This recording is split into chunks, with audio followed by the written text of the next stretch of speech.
next candidate, Nguyễn, Đồng, Ngọc from Thoại High School for the Gifted.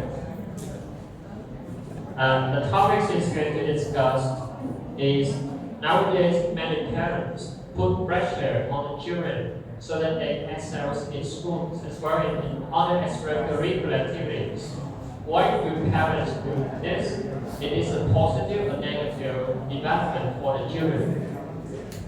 So good afternoon, ladies and gentlemen, boys and girls, judges and peers. My full name is Nguyễn, Đồng, and currently I'm a student in class 10A1 of Thoại High School for the Gifted, and it's such a pleasure for me to participate in the English eloquence contest as a representative of my beloved school. And you know that in this modern age, the educational learning way as well as education have become a burning issues because of their relevance as well as the popularity.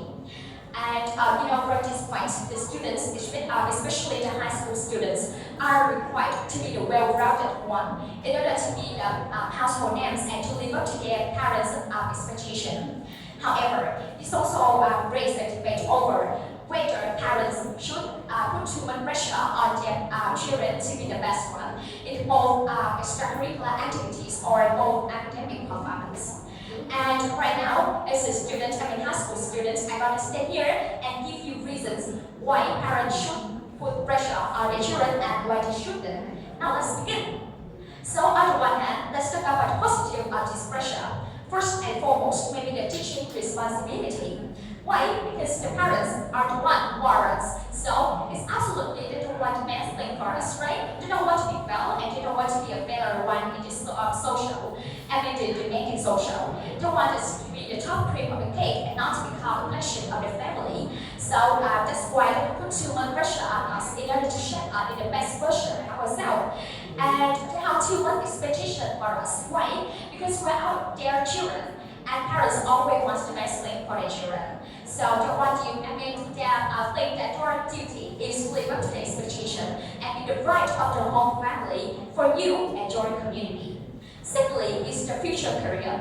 Well, you know that is in the world right now, many universities not just only put the priority and emphasis on the academic performance, but also put too much pressure and too much emphasis on the extracurricular activities. Well, for example, when my son is well-rounded student in my school, but she have high GPA than 3.9. However, she also failed into Singapore University because she lacked of extracurricular activities. Yes. So we can prove this. Universities not only just think about your academic performance. If you are good at academic performance, but how are the skills? If you are good, you are useless.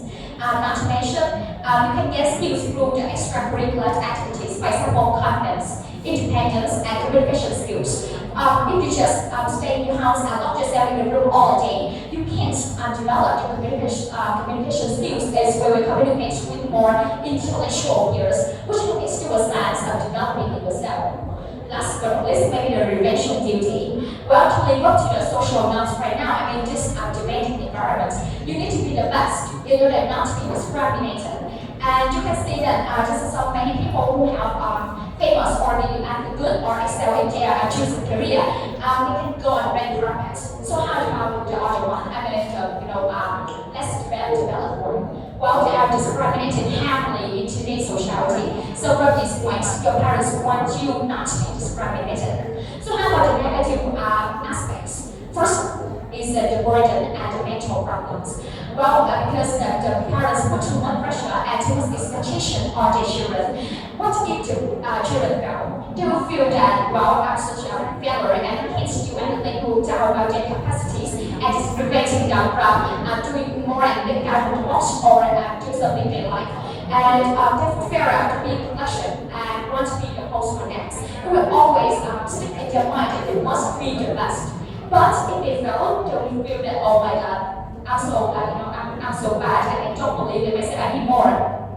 And this leads to their exhaustive feelings and even worse, the mental breakdown. And they can't share their feelings with their parents, it leads to the depression and the under-relish of themselves. So secondly, is maybe the limited creativity. Why? Because the parents put too much pressure on the children and shape them into a particular focus. That's why the children can't have a chance in in order to do whatever they like and don't have privacy, private space in order to do whatever they like and discover it in themselves, discover it in themselves and the best development by themselves. And simply to, their kids develop overall development.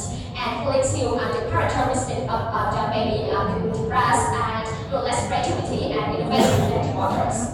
In conclusion, I just want to say that parents are the best teachers and they can do whatever they want in order to shape the best version of us. However, they should strike a balance in order to make you develop by yourself and make you be more independent in order to discover the self of yourself rather than listen to their advice and just do what they want, not what you want. That's all. Thanks for your attention.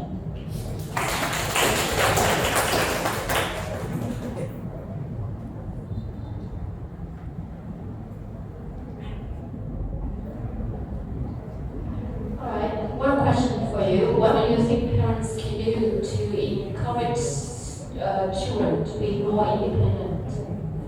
Well, thank you for your inquiry. Well, I do believe that parents play a vital role in the development process of their children, especially more. And you know that I think that the parents should create many situations for their parents in order to instill a sense of independence, because this is one of the most important skills in their future career.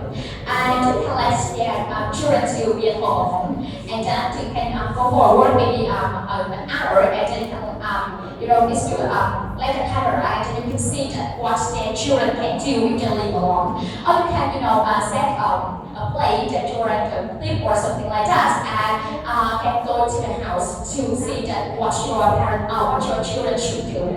And another one, you can let your children to create more extracurricular activities. And through that, not to mention, not only develop the independence of the children, but also with more skills, for example, communication, and can broaden their horizons as well as many aspects of our life, not just the independence.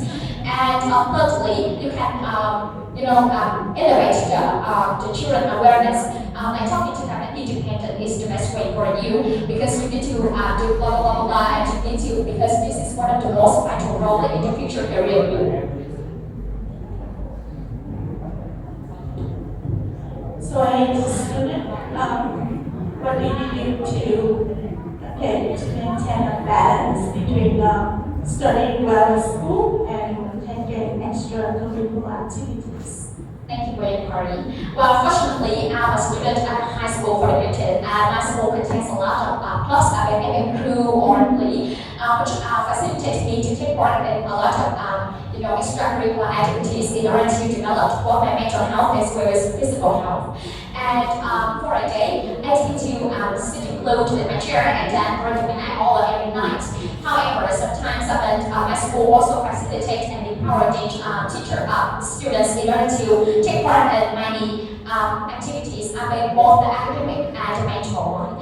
For example, the spring climbing is one of the most impressive chance for children in order to improve their skills, independence and communication and co-lessons between classes.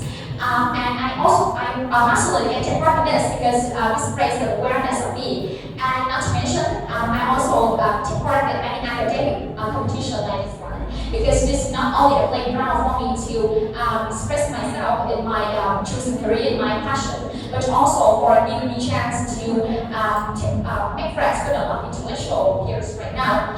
And as you say, striking the balance is really hard because between the academic performance and extracurriculars. However, I sometimes maybe on Saturdays or Sundays I will hang out with my friends because I'm a little bit robot, so I'm not as productive at work or day like robots, right? So I also hang out with my friends and do whatever they like. I made a healthy one, and from the Monday to Friday I will report the midnight oil in order to